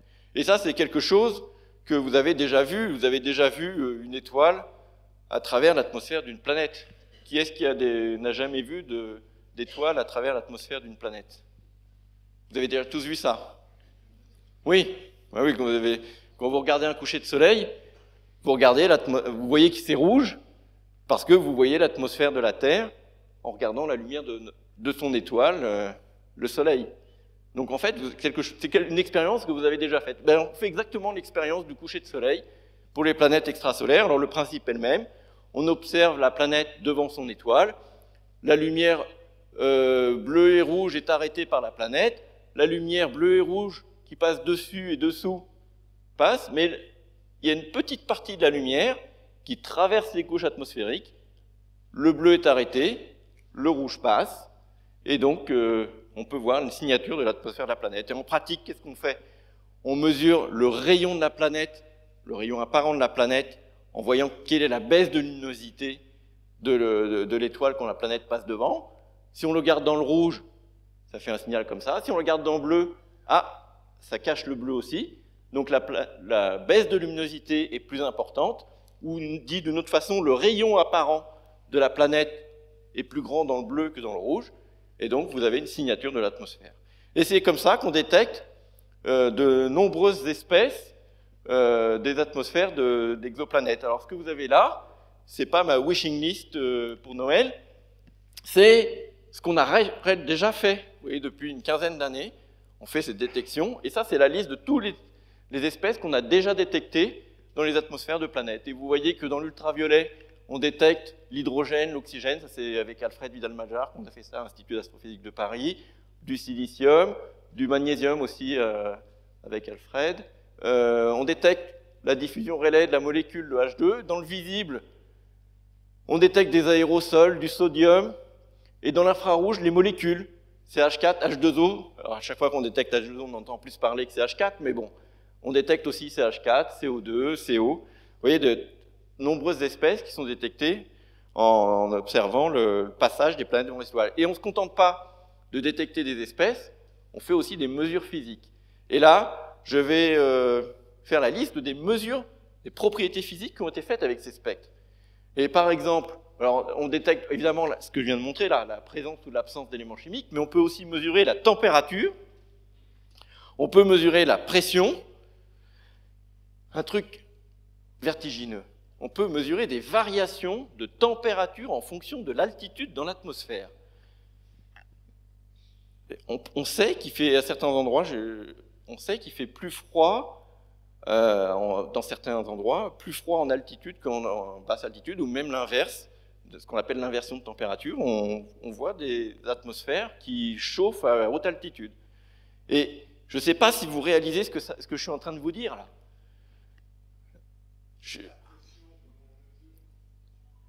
Comment on mesure la pression? En fait, on mesure la quantité de gaz, et donc vous avez une information avec la gravité. Et en fait, c'est plus facile de mesurer la pression que... Enfin, c'est la pression partielle, en fait, ce qu'on mesure. Mais donc, ce que je vous disais, c'est variation de température en fonction de l'altitude. Quelque chose d'assez vertigineux, si on y réfléchit. C'est des variations de température sur des échelles de quelques centaines de kilomètres. Hein. Donc là, je suis en train de vous dire qu'une planète qu'on n'a même pas vue, on détectait indirectement, juste en voyant son ombre passer devant l'étoile, on est capable de détecter l'atmosphère, de mesurer la température et de voir qu'il fait plus chaud en haut qu'en bas d'une étoile qui est une planète, la taille de Jupiter, qui est à centaines d'années-lumière. Hein. D'accord? Enfin, je sais pas, si, sincèrement, je serais venu ici, il y a 25 ans, je vais dire, on va faire ça, tout le monde aurait rigolé dans sa moustache et vous auriez bien raison en pensant que j'étais fou. Et ben non, on le fait. Enfin, moi, je trouve que c'est vertigineux. Alors, on mesure même des variations d'abondance en fonction de l'altitude. Donc, par exemple, le sodium, on voit qu'il condense à haute altitude. L'échappement, ça, c'est un sujet qu'on traite en long, en large, en travers à l'Institut d'astrophysique de Paris. Il y a un cas, bon, il n'y a qu'un cas seulement, mais quand même un cas où on a mesuré la vitesse du vent sur le terminateur. Il y a un cas aussi pour Beta Pyrrhectoris B, on a mesuré la rotation, la vitesse de rotation de la planète sur elle-même. Et puis, voilà tous les paramètres physiques. Alors, juste un exemple pour comment, parce que la question m'a été posée, comment on mesure. Alors, là, c'est pour la température. Regardez, ça, c'est un spectre, oui, qui date de 2008, donc un peu plus d'une dizaine d'années. Mais c'est exactement ça qu'on fait. Regardez, en fonction de la longueur d'onde, on mesure la taille, l'absorption apparente en fonction donc des couleurs ou de la longueur d'onde. Et on voit ici que, alors, ça c'est des traits, et vous voyez, c'est pas très joli parce que le signal est très très difficile à détecter. Hein. Évidemment, on est en train de parler d'une planète qui est loin. Donc c'est juste la signature de l'atmosphère qu'on a là. Hein. Et donc on voit que dans le bleu, ça absorbe plus que dans le rouge. La taille apparente de la planète est plus grande. Et ça, c'est la diffusion Rayleigh, c'est ce que je viens de vous expliquer, le coucher de soleil. Eh bien, si on fait... Alors là, on a le sodium. Vous connaissez l'arrêt du sodium dans le jaune pour les lumières du sodium. Là, c'est des molécules de TiO, de VO. Et si la pente ici, alors on peut tracer des équations, et la pente ici est directement liée à la température. Parce qu'en fait, la température, ça vous dit, est-ce qu'il y a beaucoup d'atmosphère à haute altitude ou pas. Donc là, cette pente-là, on peut en déduire la température avec ces équations. Et alors ça, c'était une première détection, et depuis, avec mes collègues, entre autres David Singh à Johns Hopkins University, nous avons observé plus d'une dizaine d'exoplanètes avec le télescope Hubble, et voilà les spectres que nous avons obtenus. Regardez, on a des détections de sodium ici, ici. On a des détections de l'eau, regardez H2O. Ici, c'est à 1,4 micron. Hop, là, c'est la signature de l'eau. Alors, il y a des planètes, on détecte de l'eau. Des planètes, on n'en détecte pas. Des planètes, on détecte du sodium, vous voyez, avec un point très très haut là. Et là, ici un peu, mais là, on n'en détecte pas. Vous voyez, enfin, il y a une énorme diversité des exoplanètes qui est vraiment extraordinaire. Et d'ailleurs, c'est finalement, juste avant de conclure, s'il y a peut-être un terme qu'il fallait retenir de ces quinzaine d'années à peu près que nous observons en détail ces exoplanètes, leurs atmosphères, s'il y a un mot qui pouvait résumer des centaines de publications sur ces planètes, c'est la diversité. C'est vraiment c'est étonnant parce que si on y réfléchit bien, il y a 25 ans, si on disait on va chercher des planètes extrasolaires, on pensait qu'on allait chercher des planètes qui ressemblent. Moi, j'ai assisté à des conférences où on parlait de détection future. En 1995, avant l'annonce de Michel Mayor et Didier Queloz à l'Observatoire de Provence, il y avait une conférence sur les exoplanètes. Et je peux vous assurer que tout le monde avait en tête le système solaire et comment faire pour trouver des planètes comme la Terre et des planètes comme Jupiter. Eh bien, ce qu'on a découvert, ce n'est pas des planètes comme la Terre ou des planètes comme Jupiter, c'est ce qu'on a découvert, c'est 4000 planètes, toutes différentes les unes des autres, et qui n'ont rien à voir avec les planètes du système solaire. Donc vraiment, la diversité, c'est le mot qui résume 25 ans de découverte. Alors ça, c'est le résumé de 25 ans de découverte. Maintenant, que va-t-on faire dans l'avenir? Va-t-on détecter des signatures de la vie, puisque on voudrait faire plaisir à nos amis de France Inter, pour qu'ils puissent l'annoncer? Eh bien, on a quelques idées. Hein. Regardez, hein, ça c'est le spectre de l'atmosphère de la Terre avec la signature de l'eau. Vous savez qu'il y a de l'eau dans l'atmosphère de la Terre qui est responsable pour une très grande partie de l'effet de serre. Il y a de l'ozone, du dioxyde de carbone et de l'eau. Et cet ozone-là est un élément clé. Regardez les spectres, alors c'est beaucoup plus bruité, mais qu'importe, ce qui compte, c'est l'information qui est sur ces graphiques.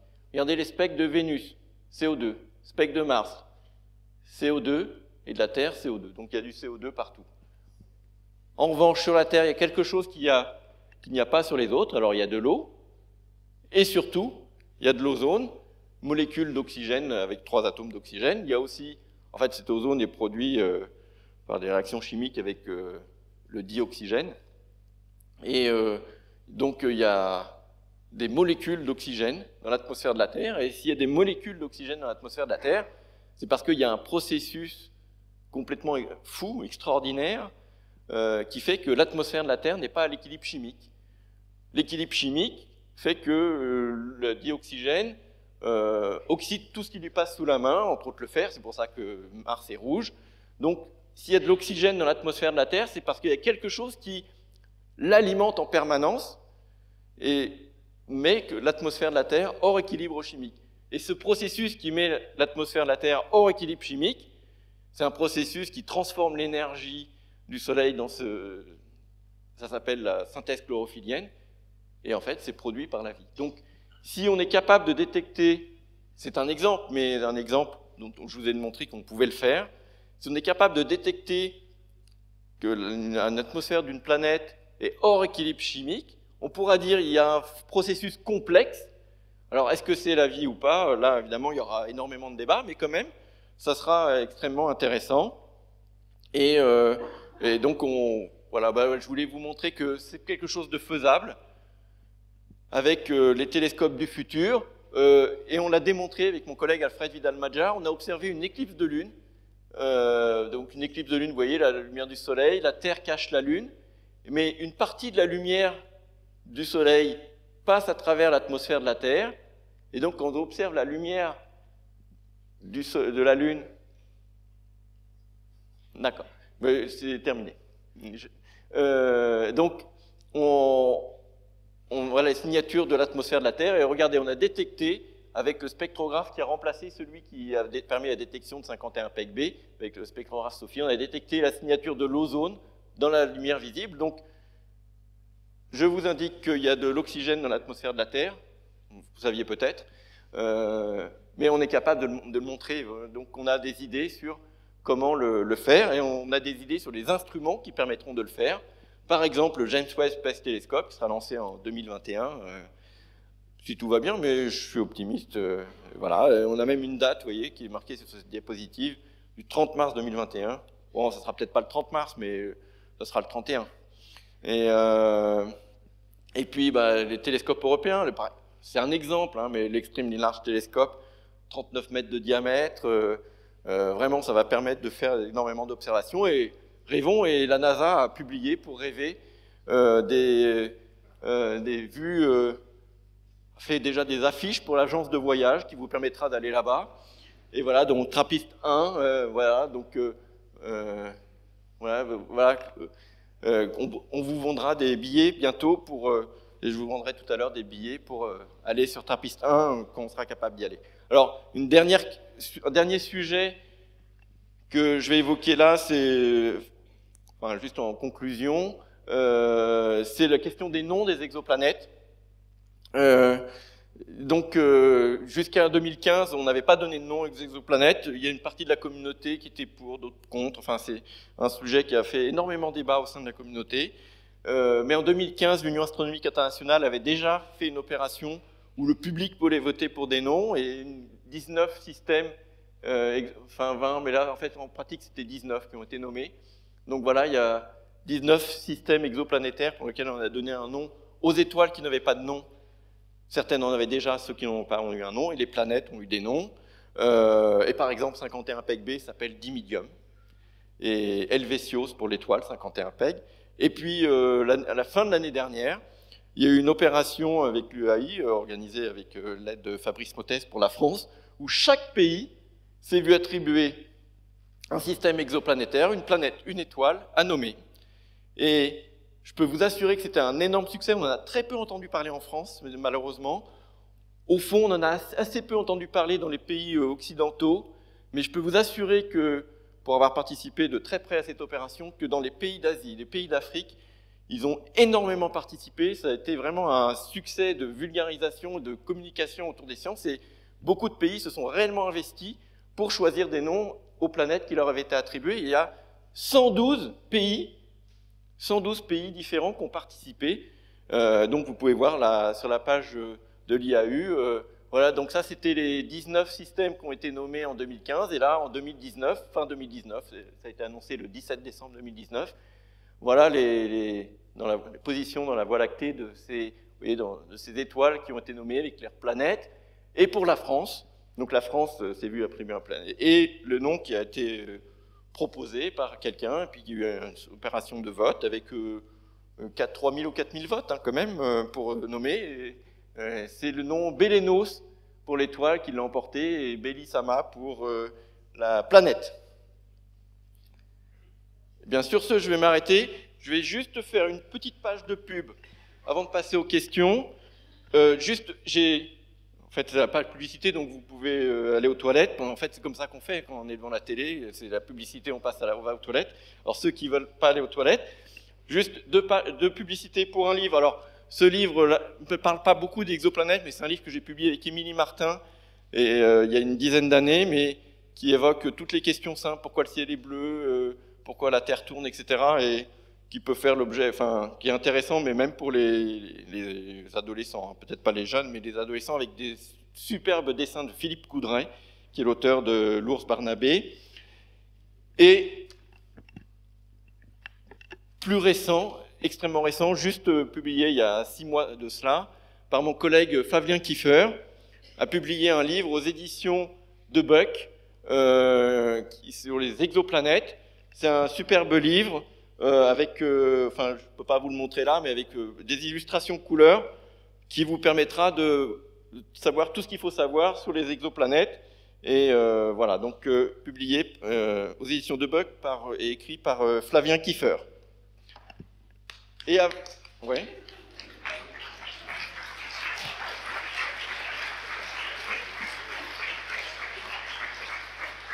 Et je vous ai promis que je vous vendais des tickets. Alors, je vais vous vendre des tickets. On va terminer, c'est vraiment la dernière diapo. Je vais vous montrer un film de qu'est-ce que vous verriez si vous alliez dans l'atmosphère d'une de ces planètes qu'on appelle aussi Osiris, HD 209 458b. Et c'est pas une vue d'artiste, c'est un véritable calcul de qu'est-ce qu'on verrait, les couleurs du ciel et les couleurs de l'étoile que l'on verrait si on allait là-bas avec nos yeux et qu'on regardait un coucher d'étoiles vu à travers l'atmosphère de cette planète HD 209 458b. Et donc je vais terminer en vous laissant admirer un coucher d'étoiles. Vous allez voir, voilà, les couleurs sont très différentes de la Terre et c'est un véritable calcul scientifique.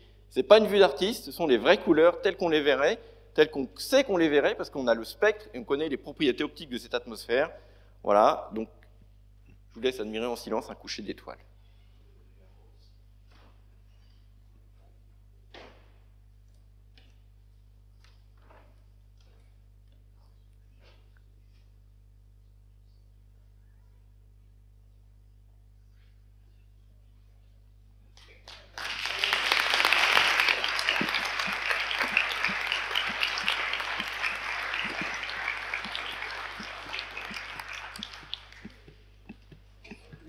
Et merci Alain. Je suppose que vous avez des questions. Alors, il manque une slide quand même. On n'a jamais vu un petit homme vert photographié par toutes ces sondes. Pas encore, mais bientôt. Pas encore. Les caméras sont pas assez précises. Non, mais bientôt. Il y a quand même des projets pour faire des sondes. Entre autres, le programme Breakthrough pour lancer des petites caméras à un quart de la vitesse de la lumière pour atteindre Proxima Centauri B en 25 ans. Et donc 25 ans pour aller là-bas, 4 ans pour envoyer le signal. Au bout de 30 ans, vous l'avez lancé, 30 ans après, vous avez des images. Bon, bah, donc, c'est de votre vivant. Ce sera pour mon successeur. Une question? Oui. Merci beaucoup, c'était très intéressant. Parmi toutes ces exoplanètes que vous avez découvertes, pourquoi n'a-t-on jamais trouvé une jumelle de notre Terre? Alors, on n'a pas découvert de jumelles. Moi, je dis souvent, on a découvert des cousines, donc des planètes qui ressemblent un peu à la Terre. Elles sont à peu près à la bonne distance, etc. Mais vraiment des jumelles dans le sens où la masse de la Terre, le rayon de la Terre, la distance au Soleil, composée avec une atmosphère d'azote, etc. Ça, on n'a pas. Alors, en fait, en pratique, c'est pas qu'elles n'existent pas, c'est que c'est difficile à détecter. Les planètes comme la Terre ne sont pas très grosses, elles sont quand même à une unité astronomique de leur étoile, et donc elles sont difficiles à détecter. Et même si aujourd'hui on a des planètes qui sont très proches en termes de propriétés physiques à la Terre, on n'a pas exactement l'équivalent, mais j'ai aucun doute qu'on va découvrir des choses qui ressembleront peu ou prou. Vous voyez, avec la diversité, on a donc 200 milliards de planètes dans la Voie lactée, il y en a forcément une qui ressemble suffisamment à la Terre pour qu'on puisse considérer que c'est quasi une sœur jumelle. Mais bon, il faut la trouver. Et au fond, j'ai presque envie de dire, prendre le contre-pied, est-ce que c'est ça qui est vraiment intéressant de trouver une planète jumelle de la Terre? Est-ce que finalement, ce qui est plus intéressant, est-ce que c'est de... Enfin, il y a deux voies. Trouver ce qui ressemble le plus à chez nous, ou l'autre voie que moi je trouve extrêmement riche, c'est d'explorer la diversité de ce qui ne ressemble pas à chez nous. Et au fond, ça fait écho à cette phrase d'Épicure, il y a un monde infini semblable au nôtre et un nombre infini de mondes différents. Donc c'est finalement les deux voies. Et même dans les gens qui font des recherches sur les exoplanètes, ces deux voies sont explorées. Il y a ceux qui cherchent à trouver quelque chose qui ressemble le plus proche à la planète Terre, parce qu'entre autres, il y a la question de la découverte de la vie. Donc évidemment, on se dit que un seul exemple qu'on connaît aujourd'hui d'une planète qui a la vie, c'est la Terre. Donc les propriétés physiques nous semblent favorables, donc c'est vraiment intéressant. Puis l'autre voie, c'est la voie de la diversité, peut-être moins attractive, etc., mais en termes conceptuels, elle me semble extrêmement intéressante aussi. Mais ça veut peut-être dire qu'il y a un gap dans la détection des planètes et il y a peut-être un trou dans la détection de planètes, d'exoplanètes du genre de la Terre, de la masse de la Terre. C'est pas il y a un trou, c'est que c'est difficile. Oui, je me rends compte que c'est difficile, mais on a fait des progrès quand même dans la détection. Oui, mais on devrait, statistiquement, on devrait quand même en trouver. Ouais, une planète à une unité astronomique de la taille de la Terre, qui tourne devant, pas une étoile, une naine rouge, mais qui tourne devant une étoile la taille du Soleil, aujourd'hui, c'est vraiment à la limite. Donc, c'est pas qu'il n'y en a pas, c'est qu'elles sont difficiles à détecter. Est-ce que ça veut dire que notre système solaire est vraiment très atypique par rapport à tout ce qu'on a découvert, ou est-ce qu'on n'est pas capable encore de découvrir des systèmes solaires comme le nôtre? Cette question, elle se pose depuis 1995. La première planète, elle tourne en 4 jours, et donc on s'est dit, puis les premières qu'on découvrait étaient très massives, très proches de leur étoile. On s'est dit, il n'y a rien qui ressemble au système solaire.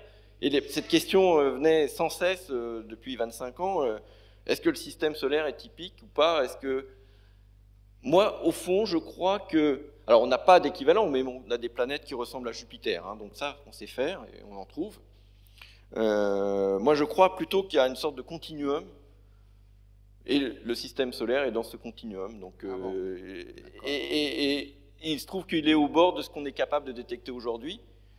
Mais quand on sera capable de détecter en grand nombre des planètes comme la Terre ou des planètes comme Jupiter, on en trouvera, mais on en trouvera aussi des traits différents. Et en fait, moi, j'imagine plutôt que le système solaire est un exemple parmi 200 milliards d'exemples possibles. Mais Jean-Pierre a raison, parce que finalement, les planètes qui sont les plus répandues, ce sont les super-Terres, et il n'y en a aucune dans le système solaire.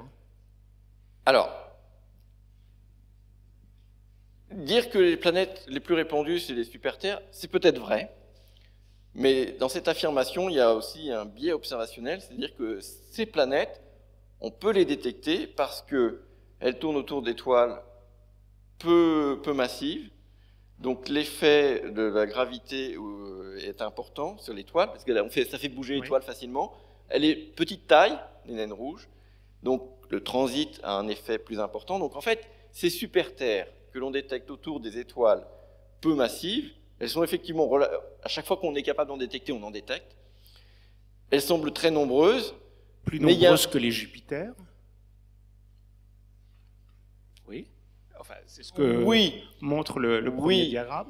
Oui, sans doute, même si ce n'est pas absolument certain, sans doute, parce qu'il se trouve que ces planètes tournent plutôt autour d'étoiles peu massives. Les planètes comme Jupiter tournent probablement autour d'étoiles plus massives, c'est plus difficile à détecter, et il se trouve que dans la Voie lactée, il y a beaucoup plus d'étoiles peu massives que d'étoiles très massives. Donc si on fait les statistiques des 200 milliards d'étoiles dans la Voie lactée, probablement qu'il y a plus de systèmes super-Terre que de systèmes qui ressemblent au Soleil. Mais ça introduit le biais statistique des populations d'étoiles aussi. Si on en tient compte, effectivement, c'est probable. Même si ça reste encore à déterminer, je pense que vous avez raison.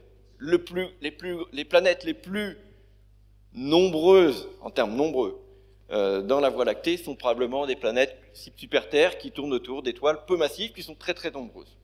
Effectivement.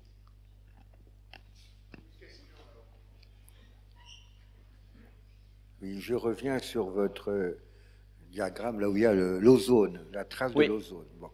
Ceci est spécifique à la vie telle qu'on la considère sur Terre. Oui.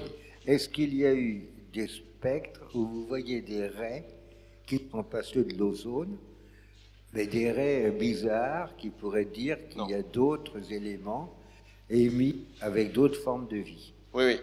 Pour l'instant, sinon on en aurait beaucoup parlé. Non. Pour l'instant, tout ce qu'on détecte et qui est confirmé, parce qu'il y a toujours des détections marginales. Par exemple, il y a une détection de méthane qui avait été discutée pendant quelques années, mais qui n'était pas correcte. Tout ce qui est détecté et confirmé jusqu'à l'heure d'aujourd'hui, à chaque fois, ce sont des espèces dont la présence est complètement attendue dans un cadre d'équilibre chimique.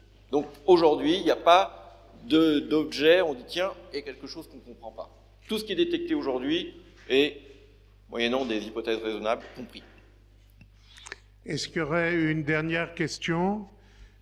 Oui, vous pouvez faire passer le micro à un monsieur au milieu, là, un peu plus haut, s'il vous plaît. Merci.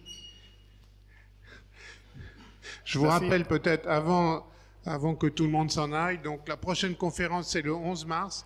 La réservation commence demain matin, 9h. Voilà, allez-y, monsieur. Oui, merci. Vous avez dénombré des exoplanètes. Il y a 4180 exoplanètes aujourd'hui détectées.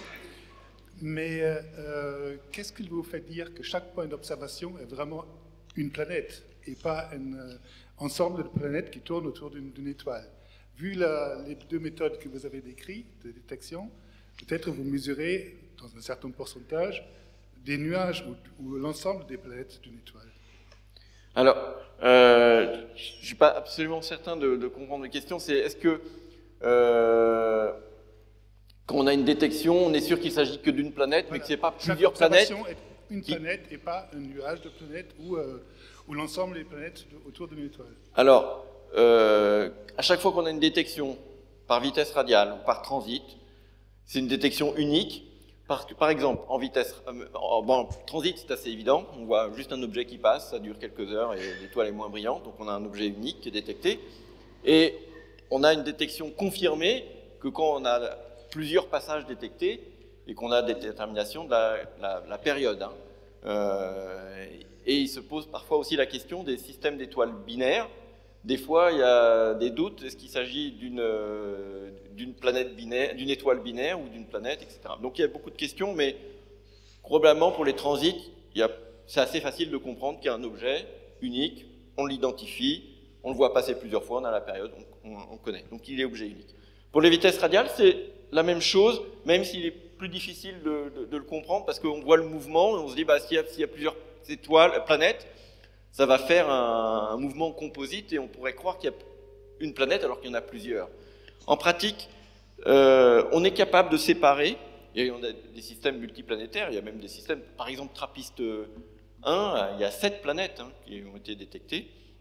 On est capable de déterminer parce que chaque planète a sa période, et donc dans le signal qu'on mesure, comme quand vous captez la radio, vous avez des périodes différentes, la fréquence de votre radio, exactement de la même façon, dans le signal qu'on mesure, on est capable de séparer les différentes périodes des différentes planètes. Donc, quand on a un signal à une période donnée, il y a une seule planète, et quand il y a un signal à plusieurs périodes, on détecte plusieurs planètes. Donc, on peut vraiment séparer la présence de plusieurs planètes. Alors après, vous allez me dire, qu'est-ce qui vous dit qu'il n'y a pas deux planètes pour la même période? Après, oui, ça peut exister, mais là, il y a des systèmes en résonance 1-1, et des gens à l'Observatoire de Paris qui ont étudié ces questions. Je crois qu'on peut assez rapidement éjecter ce cas-là, même s'il y a des systèmes en résonance 1-1, donc plusieurs planètes avec la même période, pour que ça soit stable, il faut qu'il y ait un objet qui soit beaucoup plus massif que l'autre. Et donc, ça serait une planète avec plutôt des Troyens, comme on a des Troyens qui sont à la même période orbitale que Jupiter, par exemple. Bon, ben je crois qu'on va arrêter là. On remercie Alain Le Cavalier des Étangs. Et je vous donne rendez-vous donc au 11 mars et bon retour chez vous. Bonne soirée. Merci.